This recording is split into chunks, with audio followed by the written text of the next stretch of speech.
హైదరాబాద్ పట్టణంలో సదర్ పండుగ జోరుదారుగా సాగుతున్నది. అయితే ఇప్పుడు జూబ్లీ హిల్స్ ఎన్నికలు జరుగుతున్నాయి కాబట్టి ఈసారి రాజకీయ రంగు పులుముకున్నది దున్నపోతులను ఎగిరిచ్చే పండుగ. పోయిన ఏడాది సదర్ పండుగను అధికారికంగా చేస్తామన్న రేవంత్ రెడ్డి మాటలు యాదికుంటాయి కదా యాదవన్నలకు. అందుకే మాజీ మంత్రి తలసాని శ్రీనివాస్ యాదవ్ రేవంత్ రెడ్డిని ఇయ్యర జోపిండు. ముఖ్యమంత్రి గారు మాట్లాడుతున్నారు అధికారికంగా చేస్తామని చెప్పి, అధికారికంగా మేము ఎప్పుడో చేసినామని చెప్పి నేను ఈ సందర్భంగా తెలియజేస్తా ఉన్నాను. అయ్యో మా తమ్ముడు చెప్తున్నారు ₹1 ఇవ్వలేదంటే కానీ అధికారికంగా చేస్తామని చెప్పి.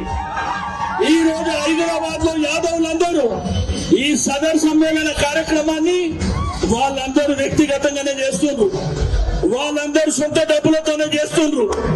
పోయిన సంవత్సరం అధికారికంగా చేస్తామని అనౌన్స్ చేశాడు ముఖ్యమంత్రి, అధికారికంగా చేయలే. ఏం చేసిందా తమ్ముళ్ళు? వేదిక మీద ఉన్న వాళ్ళు చేసిందా? ఆ రోజు కేసీఆర్ గారితో మాట్లాడి అధికారికంగా ఈ ప్రాంతం నుంచి ప్రారంభించడం జరిగింది. అది కేసీఆర్ సర్కార్ అంటే. ఏదో నోటి మాటకు అధికారికంగా చేస్తామని చెప్పుడు కాదు. అదేదో పిట్టకథల రాజు మెప్పు కోసం కవి పద్యం వాడితే కవి సంతోషం కోసం రాజు వరాలు ఇస్తాడన్నాడట. ఇది కూడా అట్లనే ఉన్నదన్నట్టు చెప్పిండు.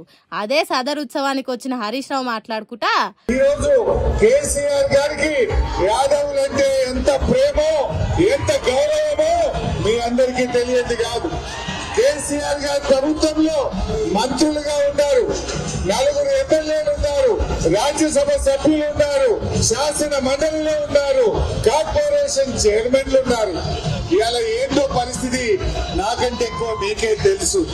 ముఖ్యంగా యాదవ జాతి గొప్పతనాన్ని అసెంబ్లీలో ఒక ముఖ్యమంత్రిగా కేసీఆర్ గారు ఎంత గొప్పగా చెప్పారో కూడా మీరందరూ కూడా తెలుసు. అంటే గతంలో ఏ సీఎం కూడా యాదవ జాతి పనితనం గురించి, యాదవుల నిజాయితీ గురించి, నిబద్ధత గురించి గొప్పగా శాసనసభలో చెప్పిన నాయకుడు కేసీఆర్ గారు. అట్లా కేసీఆర్ యాదవులను కడుపులో పెట్టుకొని చూసుకుంటే ఇవాళ రేవంత్ రెడ్డి ఏ తిరిగా మాయ మాటలు చెప్పి మభ్య మాటలు పెడుతున్నాడో మీకు తెలుసు అంటున్నాడు. రోటికాడి మాట కూటికాడు ఉండదన్నట్టు సదర్ పండుగ స్టేజీలు ఎక్కి మీకు అది చేస్తాం ఇది చేస్తాం అని చెప్పి ఇప్పుడు ఏది లేదన్నట్టు చేస్తున్నది కాంగ్రెస్ సర్కారు. కానీ కేసీఆర్ సర్కార్ గొర్రెలు ఇచ్చింది, వాటికి మందులు ఇచ్చింది, పట్నంలో సదర్ పండుగ అధికారికంగా చేసింది, స్టేజీలు వేసి యాదవుల గౌరవాన్ని పెంచిండు అని ఆనాటి రోజులను యాది చేసిండు యాదవులకు. ఇదంతా చూస్తున్న జూబ్లీ హిల్స్లో ఉన్న యాదవన్నలు గట్టి నిర్ణయం తీసుకునే తట్టున్నది. మరి ఈ సదర్ పండుగ ఉత్సవాలు పార్టీలకు ఏ తిరగ కాల్చి వస్తుందో చూడాలి.